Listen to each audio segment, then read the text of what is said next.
Oh, keep clapping, keep clapping. You gotta make it to the stage.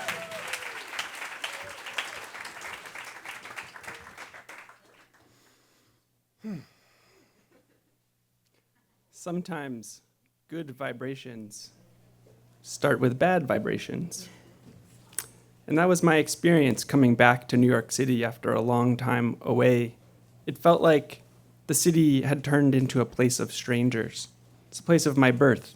But I was seeing this energy in the streets, cars jumping, kind of inching forward, and the e-bikes zipping, zapping every which way. And I had a string of bad Uber and Lyft rides, driving like capitalism was at the wheel. That sort of inhuman thing, especially when they drive on the exit and then they cut back in the lane. And you're like, I hate the people who do that, because lines are like civic engagement, and I feel guilty that was me in the car. Anyway, so I'm thinking all these things, and I'm thinking, New York, the place of my birth, it actually feels less like home right now, and I'm preparing to leave with my wife to go on a trip to California. She's from California. As always, there's a pull to a place that doesn't really have winter. And I always feel sad when I leave New York. Like, is this the time that we're going to get pulled away? And has New York really changed that much that I wouldn't want to stay? So it's 3:30 in the morning, and I'm on my app waiting for hopefully the Lyft to show up, and one had canceled on me, and I was worried and nervous, and it's pouring rain outside, and we're already a little late for the airport, and anyway, a car does show up, and like I said, I'd had a string of bad rides, so I walk downstairs with our suitcases, and I bring them outside, and the first thing I notice is the man jumps right out of the car. He says, "Good morning, I'm so happy to see you," and he pops the trunk, and he puts our bags right inside. I say, "Oh my goodness, what a lovely man." And we start driving, and he says, I say, "How's it going? And what's alive in your life?" I love that question. What's alive in your life? He says, "Well, I had an amazing experience this last week. I picked someone up. I see New Yorkers from all over, and I picked up a woman, and she got in the car. She was an older woman, and she started yelling at me right away. She was angry, and I thought, oh man." And she was angry because I was 3 spots down from her house, and she said, "Every driver, they're always down here, and they never come to my space." And I knew she would only be yelling if she was having a really bad day.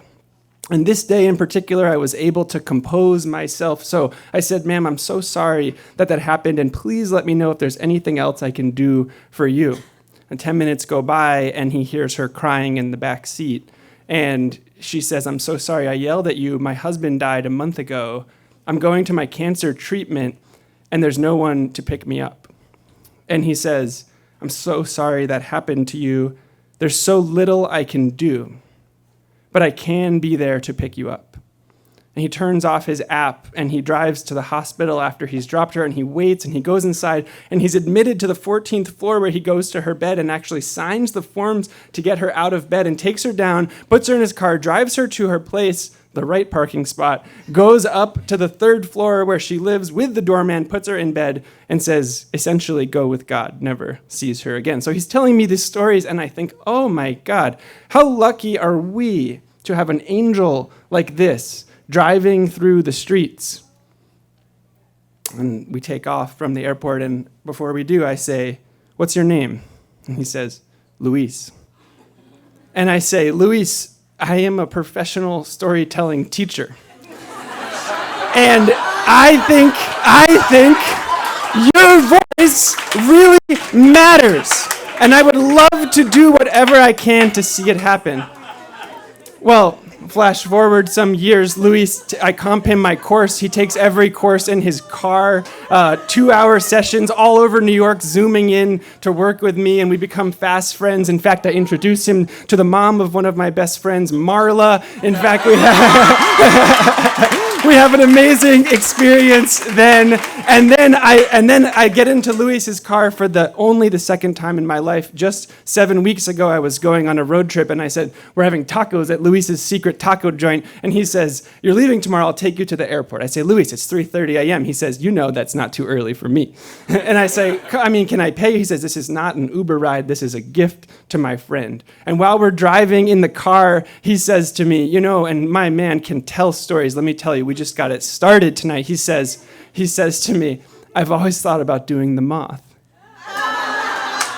And I say, "Noted." I take off. I come back from my trip a week ago, and this morning I see that the Moth is happening in New York City, and I say, Luis, are you free tonight? And he says, yeah. I say, I got a surprise for you. Well, we show up. I say, do you know what this is? He's like, I have no idea. I say, it's the Moth, and I think you should put your name in the hat. And he says, okay, I'll do it. And he says, I'm nervous, but I'll do it. And I say, it's okay, man. I did this last week. There was like 35 names in the hat. You're probably not even going to go. And he goes, okay, all right. If I do go, I'm going to tell the story about Marla. I was like, cool, man, cool. He's never been to any of these things before. And so we sit down, and lo and behold, we learn, you are all here for this part, that there are only 13 storytellers that night. I was like, okay, Luis, it's a 1.3 chance that you're going to go, but don't worry, you'll get to see how it's done. And they walk up there, and they say, Luis Melendez. And I just want to say how unbelievable was Luis when he came up here, and how lucky are we to have that man driving in our streets, an angel in the city. That is a good vibration. Thank you.